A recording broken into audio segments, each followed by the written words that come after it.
నమస్కారం, win TV news కి స్వాగతం. హెడ్లైన్స్ చూద్దాం.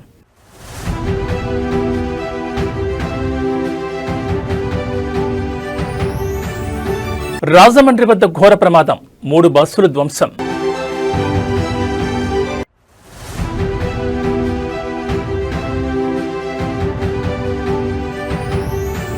ఏపీకి 1,00,000 కోట్ల పెట్టుబడుల వరద, చంద్రబాబు మార్క్ పాలిటిక్స్.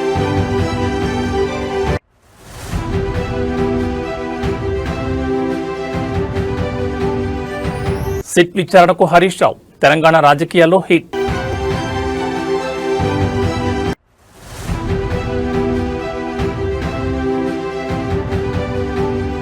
తెలుగు రాష్ట్రాల్లో మారిన వాతావరణం, మళ్లీ పెరిగిన చలి తీవ్రత, పలు జిల్లాల్లో వర్ష సూచన. ఇక డీటెయిల్స్ చూస్తే తూర్పుగోదావరి జిల్లా రాజమహేంద్రవరంలో అర్ధరాత్రి ఘోర రోడ్డు ప్రమాదం సంభవించింది. 3 బస్సులు ఒకదాన్నొకటి ఢీకొన్న ఈ ఘటనలో పలువురు తీవ్రంగా గాయపడ్డారు. అర్ధరాత్రి 2 ప్రైవేట్ ట్రావెల్స్ బస్సులు మరియు 1 విద్యార్థుల బస్సు మధ్య ఘర్షణ జరిగింది. ఈ ప్రమాదంలో సుమారు 26 మందికి పైగా ప్రయాణికులు గాయపడ్డారు. క్షతగాత్రులను వెంటనే చికిత్స నిమిత్తం సమీపంలోని ప్రభుత్వ మరియు ప్రైవేట్ ఆసుపత్రిలో తరలించారు. అర్ధరాత్రి సమయంలో రోడ్డుపై దట్టమైన పొగమంచు లేదా అతివేగం కారణంగా ఈ ప్రమాదం జరిగినట్లు ప్రాథమిక సమాచారం అందుతోంది. 2 ప్రైవేట్ ట్రావెల్స్ బస్సులు వేగంగా వస్తూ ఎదురుగా వస్తున్న విద్యార్థుల బస్సును ఢీకొట్టాయి. ప్రమాదం జరిగిన సమయంలో బస్సులో ఉన్న ప్రయాణికులు భయాందోళనతో కేకలు వేశారు. స్థానికులు, పోలీసులు సకాలంలో స్పందించి బస్సులో చిక్కున్న వారిని బయటకు తీసి ఆసుపత్రికి తరలించారు. ప్రస్తుతం ఆసుపత్రిలో చికిత్స పొందుతున్న వారిలో 4 పరిస్థితి విషమంగా ఉన్నట్టు తెలుస్తోంది. పోలీసులు కేసు నమోదు చేసుకుని దర్యాప్తు చేస్తున్నారు.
కలియుగ వైకుంఠం తిరుమలలో వివాహం చేసుకోవాలనుకునే భక్తులకు టీటీడీ తీపి కబురు అందించింది. ఇకపై ఉచిత వివాహాల కోసం ఆన్లైన్లోనే బుకింగ్ చేసుకునే సదుపాయాన్ని అందుబాటులోకి తెచ్చింది. మరోవైపు సంక్రాంతి సెలవుల నేపథ్యంలో తిరుమలలో భక్తుల రద్దీ కొనసాగుతోంది. తిరుమలలో ఉచితంగా వివాహం చేసుకోవాలనుకునే జంటలు టీటీడీ అధికారిక వెబ్సైట్ ద్వారా స్లాట్ బుక్ చేసుకోవచ్చు. సంక్రాంతి పండుగ రద్దీ కారణంగా సర్వదర్శనానికి సుమారు 14 నుంచి 24 గంటల వరకు సమయం పడుతోంది.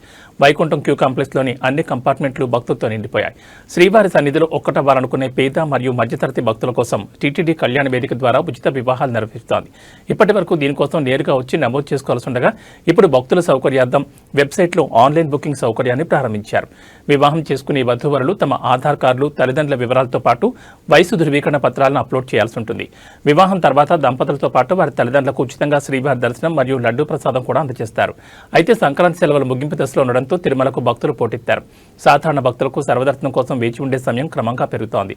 చలిని కూడా లెక్క చేయకుండా భక్తులు క్యూ లైన్లో వేచి ఉంటున్నారు. రద్దీ దృష్ట్యా సామాన్య భక్తులకు ప్రాధాన్యతనిస్తూ టీటీడీ అధికారులు ఏర్పాట్లు పర్యవేక్షిస్తున్నారు.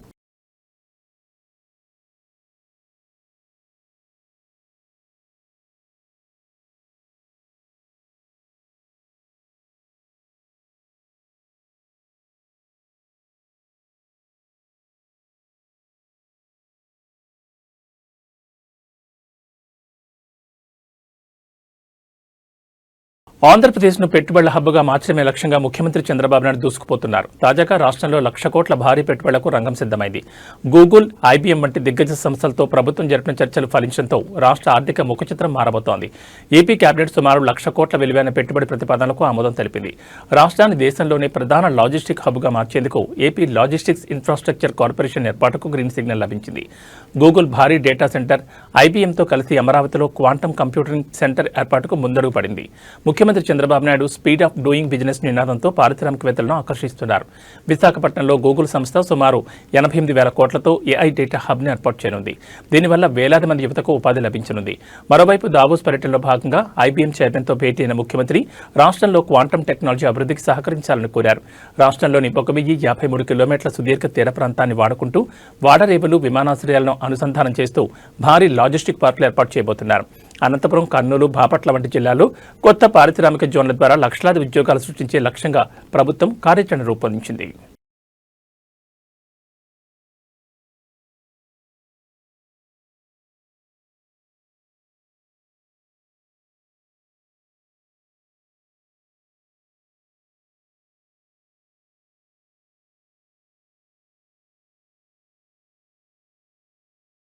తెలంగాణ రాజకీయాల్లో పెను సంచలనం సృష్టించిన ఫోన్ ట్యాపింగ్ కేసు మలుపులు తిరుగుతోంది. ఈ కేసులో విచారణ ఎదుర్కొనేందుకు మాజీ మంత్రి, సిద్దిపేట ఎమ్మెల్యే హరీష్ రావు కొద్దిసేపటి క్రితమే సిట్ కార్యాలయానికి చేరుకున్నారు. నోటీసుల మేరకు జూబ్లీహిల్స్లోని సిట్ కార్యాలయానికి హరీష్ రావు చేరుకున్నారు. విచారణకు వెళ్లే ముందు ఆయన మీడియాతో మాట్లాడుతూ సంచలన వ్యాఖ్యలు చేశారు. రేవంత్ రెడ్డి ప్రభుత్వం కావాలనే కక్షాదింపు రాజకీయాలు చేస్తుందని ఆరోపించారు. గత ప్రభుత్వ హయాంలో అక్రమంగా ఫోన్ ట్యాపింగ్ పాల్పడ్డారన్న ఆరోపణలపై సిట్ అధికారులు ఆయనను సుదీర్ఘంగా ప్రశ్నించే అవకాశం ఉంది. ప్రస్తుతం సిట్ అధికారులు హరీష్ రావు స్టేట్మెంట్ను రికార్డు చేస్తున్నారు. ఇప్పటికే ఈ కేసులో పలువురు పోలీసు అధికారులను అరెస్ట్ చేసిన సంగతి తెలిసిందే. రాజకీయ నాయకులను కూడా విచారించడంతో ఈ వ్యవహారం ఇప్పుడు రాష్ట్ర వ్యాప్తంగా హాట్ టాపిక్ గా మారింది. నేనే తప్పు చేయలేదు, చట్టంపై నాకు నమ్మకం ఉందని హరీష్ రావు ఈ సందర్భంగా స్పష్టం చేశారు. రాజకీయ వేధింపుల కోసమే తనను ఈ కేసులోకి లాగుతున్నారని ఆయన మండిపడ్డారు.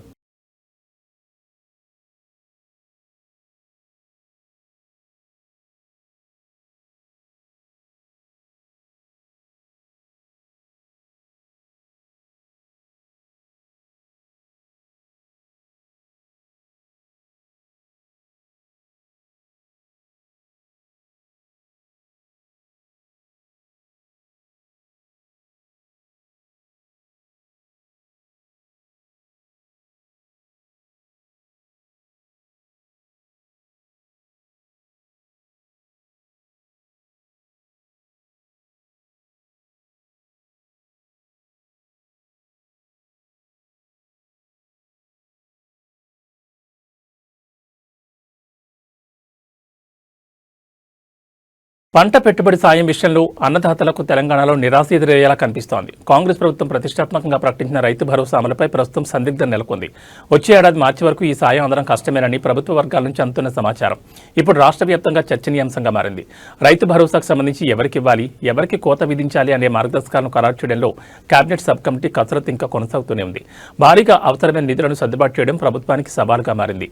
గతంలో ఉన్న లోపాలను సరిదిద్ది కేవలం సాగు చేస్తున్న రైతులకు మాత్రమే ఈ సాయం అందించాలని ప్రభుత్వం భావిస్తోంది.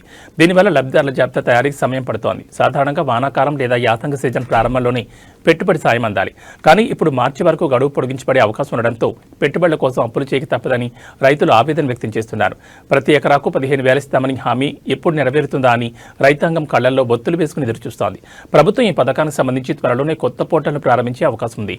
దీని ద్వారా భూమి వివరాలు, సాగు వివరాలను అధికారులు క్షేత్రస్థాయిలో పరిశీలించనున్నారు.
తెలంగాణలో అవినీతి తిమింగలాల వేట కొనసాగుతోంది. హనుమకొండ జిల్లాలో ఏసీబీ అధికారులు భారీ ఆపరేషన్ నిర్వహించారు. హనుమకొండ అదనపు కలెక్టర్ మరియు ఇన్ఛార్జ్ డీఈఓ ఏ వెంకటరెడ్డి నివాసాలు, కార్యాలయాలపై ఏసీబీ అధికారులు మెరుపుదాడులు చేశారు. ఈ సోదాల్లో అక్రమ ఆస్తుల చిట్టా బయటపడడం ఇప్పుడు రాష్ట్ర వ్యాప్తంగా సంచలనంగా మారింది. ఒక ప్రైవేట్ పాఠశాల అనుమతుల పునరుద్ధరణ కోసం 60,000 లంచం తీసుకుంటూ కలెక్టరేట్లోని వెంకటరెడ్డిని అధికారులు పట్టుకున్నారు. భారీగా భూములకు సంబంధించిన డాక్యుమెంట్లు, విదేశీ మద్యం బాటిళ్లను కూడా అధికారులు గుర్తించారు. ఈ కేసులో వెంకటరెడ్డితో పాటు విద్యాశాఖకు చెందిన junior assistant Manoj, senior assistant గౌసుద్దీన్లను కూడా ఏసీబీ అధికారులకు తీసుకుంది. వెంకటరెడ్డి అరెస్టు వార్త తెలియగానే హనుమకొండ కలెక్టరేట్ ఎదుట రైతులు బాణాసంచా కాల్చి సంబరాలు చేసుకున్నారు. నేషనల్ హైవే భూసేకరణ విషయంలో తమను ఇబ్బందులు గురిచేశారని, ఇప్పుడు ఆయన ఏసీబీకి దొరకడంపై హర్షం వ్యక్తం చేస్తున్నారు. ఏసీబీ అధికారులు ప్రస్తుతం వెంకటరెడ్డికి చెందిన బ్యాంక్ లాకర్లను, ఇతర బంధువుల ఇళ్లను కూడా తనిఖీ చేస్తున్నారు. ఆదాయానికి మించిన ఆస్తుల కోణంలో విచారణ మరింత వేగవంతమైంది.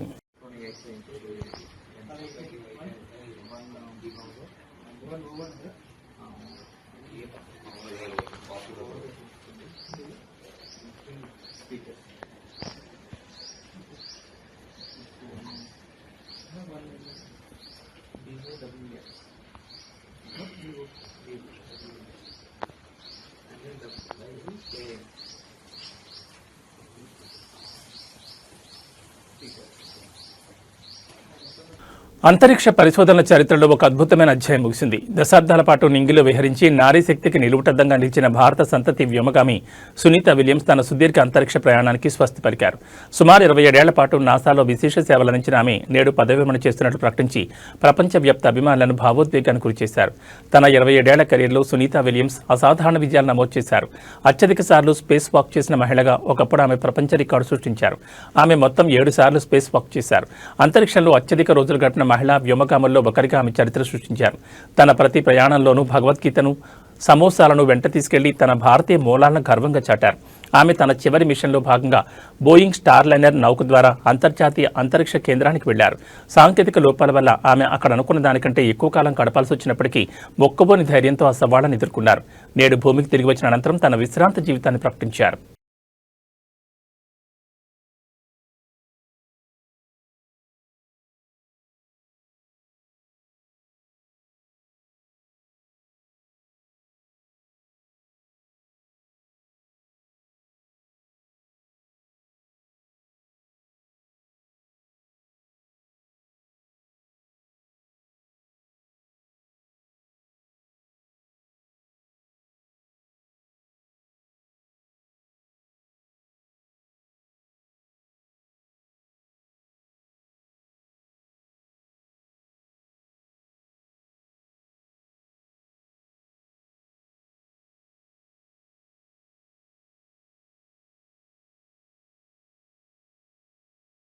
అగ్రరాజు అమెరికా రాజకీయాల్లోనే కాదు, ప్రపంచ రాజకీయాల్లోనూ డొనాల్డ్ ట్రంప్ స్టైలే వేరు. ఎప్పుడు ఏ సంచలనం తెరలేపుతారో ఎవరికీ అందదు. తాజాగా ట్రంప్ తన సోషల్ మీడియా ప్లాట్ఫామ్లో పోస్ట్ చేసిన ఒక ఏఐ జనరేటెడ్ ఫోటో ఇప్పుడు ప్రపంచ దేశాల్లో ప్రకంపనలు సృష్టిస్తోంది. అమెరికా మ్యాప్ను మారుస్తూ ఆయన చేసిన పోస్ట్ చూసి అటు కెనడా, ఇటు వెనిజులా దేశాలు అవాక్కవుతున్నాయి. ట్రంప్ షేర్ చేసిన ఫోటోలో అమెరికా సరిహద్దులు మారిపోయాయి. కెనడా, వెనిజులా మరియు గ్రీన్లాండ్ దేశాలను అమెరికా భూభాగంలో కలిపేసి ఉన్న ఒక కొత్త మ్యాప్ను ఆయన పోస్ట్ చేశారు. ఇది ఒక ఆర్టిఫిషియల్ ఇంటెలిజెన్స్ రూపొందించిన ఫోటో అయినప్పటికీ ట్రంప్ స్వయంగా దీన్ని షేర్ చేయడంతో దీనికి రాజకీయ ప్రాధాన్యత సంతరించుకుంది. గతంలోనూ గ్రీన్లాండ్ కొనుగోలు చేస్తామంటూ ట్రంప్ చేసిన వ్యాఖ్యలు అప్పట్లో వివాదాస్పదమయ్యాయి. ఇప్పుడు ఏకంగా మ్యాప్లోనే కలిపేయడం ఆయన అమెరికా ఫస్ట్ సిద్ధాంతానికి పరాకాష్ట అని విశ్లేషకులు భావిస్తున్నారు. ఈ పోస్టు బయటకు వచ్చిన నిమిషాల్లోనే వైరల్ అయింది. కెనడా ప్రభుత్వ వర్గాల నుంచి దీనిపై తీవ్ర అభ్యంతరాలు వ్యక్తమవుతుండగా సోషల్ మీడియాలో దీనిపై పెద్ద ఎత్తున మీమ్స్ మరియు చర్చలు జరుగుతున్నాయి. ట్రంప్ తనదైన శైలిలో మేక్ అమెరికా గ్రేట్ అగైన్ అనే నినాదంతో ఈ ఫోటోను వదిలినట్లు తెలుస్తోంది.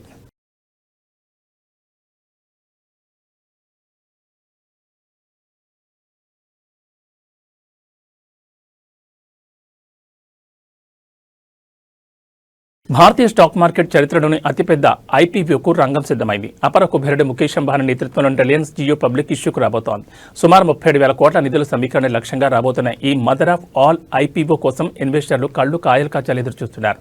2026 మొదటి అర్ధభాగంలోని ఈ మెగా ఐపీఓ మార్కెట్లోకి వచ్చే అవకాశం ఉందని తాజా సమాచారం. ఈ ఐపీఓ ద్వారా జియో సుమారు S4 బిలియన్ల నుంచి S4.5 బిలియన్ల నిధులను సేకరించాలని భావిస్తోంది. ఇది గతంలో హ్యుండాయ్ మోటార్ ఇండియా సృష్టించిన రికార్డును మించిపోయే అవకాశం ఉంది. అంతర్జాతీయ ఇన్వెస్ట్మెంట్ బ్యాంకుల అంచనా ప్రకారం జియో ప్లాట్ఫామ్స్ విలువ దాదాపు S180 బిలియన్లు. భారీ కంపెనీల కోసం సెబీ తన నిబంధనలను సడలిస్తోంది. 5% వాటాకు బదులుగా కేవలం 2.5% వాటాను విక్రయించడం ద్వారా ఈ నిధులను సేకరించాలని అంబానీ ప్లాన్ చేస్తున్నారు.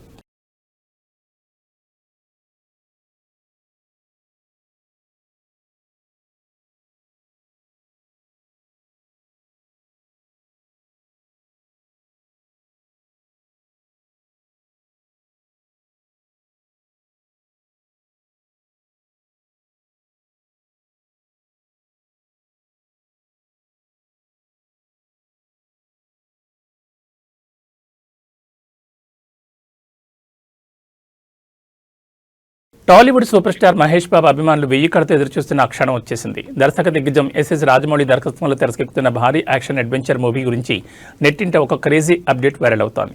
ఆఫ్రికా అడవుల నేపథ్యంలో సాగే ఈ గ్లోబల్ ఆపరేషన్ కోసం మహేష్ బాబు తన లుక్ను పూర్తిగా మార్చేసి సరికొత్త అవతారంలో కనిపించిపోతున్నారు. ఈ సినిమా కోసం మహేష్ బాబు గత ఏడాది కాలంగా గడ్డం పొడవాటి జుట్టుతో విభిన్నమైన లుక్లో కనిపిస్తున్నారు. ఈ క్యారెక్టర్ కోసం ఆయన ప్రత్యేకంగా ఫిజికల్ ట్రైనింగ్ కూడా పూర్తి చేశారు. తాజా సమాచారం ప్రకారం ఫిబ్రవరి లేదా మార్చి నెలలో ఈ సినిమా రెగ్యులర్ షూటింగ్ ప్రారంభం కానుంది.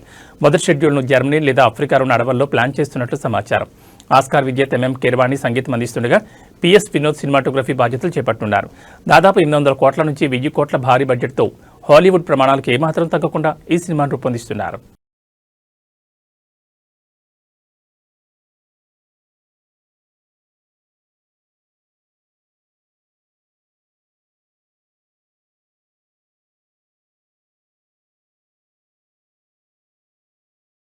క్రికెట్ అభిమానులకు అసలైన మజా షురూ కాబోతోంది. రేపటి నుంచి భారత్ మరియు న్యూజిలాండ్ జట్ల మధ్య తీన్మార్ టీ20 సిరీస్ ప్రారంభం కానుంది. సొంత గడ్డపై కివీస్ను ముప్పుతిప్పలు పెట్టేందుకు కుర్రాళ్లతో కూడిన టీం ఇండియా సిద్ధమైంది. ఈ సిరీస్ను విజయంతో ప్రారంభించాలని పట్టుదలగా ఉన్న యువ కెప్టెన్ శుభ్మన్ గిల్ తుది జట్లో ఉండబోయే మార్పులపై ఈ రోజే మీడియాకు స్పష్టతనిచ్చారు.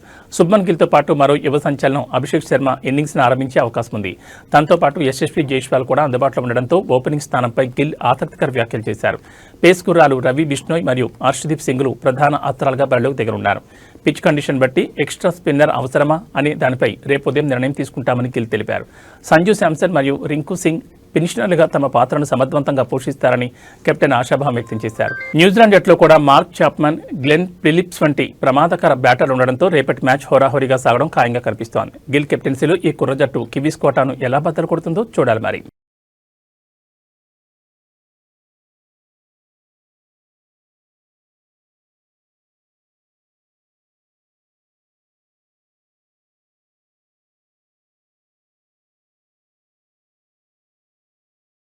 భారతీయ స్టాక్ మార్కెట్ ఇన్వెస్టర్లకు నేడు చేదు అనుభవం ఎదురైంది. అంతర్జాతీయంగా నెలకొన్న అనిశ్చితి, భౌగోళిక రాజకీయ ఉద్రిక్తత ప్రభావం దలాల్ స్ట్రీట్పై స్పష్టంగా కనిపిస్తోంది. నేడు ట్రేడింగ్ ప్రారంభమైన కొద్ది నిమిషాల్లోనే మార్కెట్లు భారీ పతనాలు చవిచూశాయి.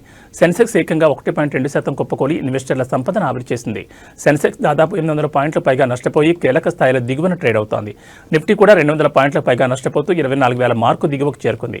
ముఖ్యంగా ఐటీ, బ్యాంకింగ్ మరియు ఆయిల్ రంగ షేర్లు భారీగా అమ్మకాల ఒత్తిడిని ఎదుర్కొంటున్నాయి. రిలయన్స్, హెచ్డిఎఫ్సి, ఇన్ఫోసిస్ వంటి దిగ్గజ షేర్లు నష్టాల్లో కొనసాగుతున్నాయి.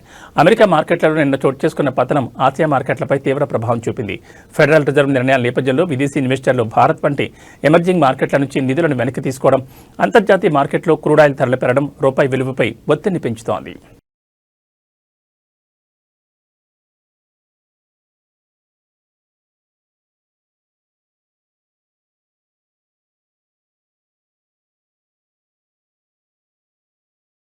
తెలుగు రాష్ట్రాల్లో వాతావరణం ఒక్కసారిగా మారిపోయింది. గత 2 రోజులుగా భానుడి బగబగలు తగ్గుముఖం పట్టగా చలి తీవ్రత మళ్లీ పెరుగుతోంది. అటు ఏపీలో ఉపరితల ఆవర్తనం ప్రభావంతో పలు జిల్లాల్లో చిరుజల్లులు కురిసే అవకాశం ఉందని వాతావరణ కేంద్రం హెచ్చరించింది. ఉమ్మడి ఆదిలాబాద్, మెదక్, రంగారెడ్డి జిల్లాలో కనిష్ట ఉష్ణోగ్రతలు 12 డిగ్రీల సెల్సియస్ నుండి 14 డిగ్రీల సెల్సియస్ వరకు నమోదవుతున్నాయి. నగరంలో పొగమంచు ప్రభావం ఎక్కువగా ఉంది. ఉదయం 8 గంటల వరకు వాహనదారులు జాగ్రత్తగా ఉండాలని సూచిస్తున్నారు. రాబోయే 3 రోజులు రాష్ట్ర వ్యాప్తంగా వాతావరణం పొడిగానే ఉంటుందని అధికారులు తెలిపారు. దక్షిణ కోస్తాంధ్ర, రాయలసీమ జిల్లాలో ఆకాశం మేఘావృతమై ఉంటుంది. నెల్లూరు, తిరుపతి జిల్లాలో అక్కడక్కడ తేలికపాటి వర్షాలు కురిసే అవకాశం ఉంది. సముద్ర తీరం వెంబడి గంటకు 40 నుంచి 50 కిలోమీటర్ల వేగంతో గాలులు వీస్తున్నాయి.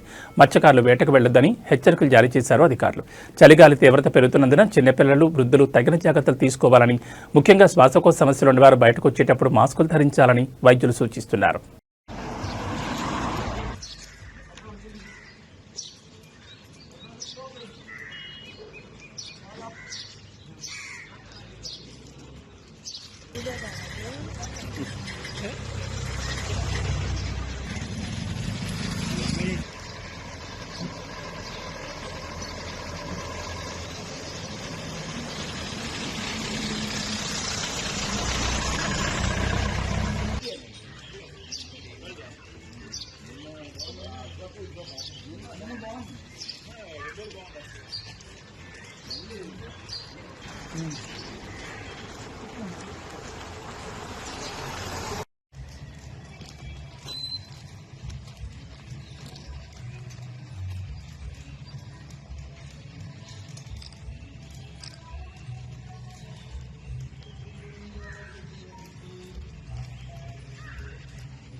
రెండన్నా వేస్తారు.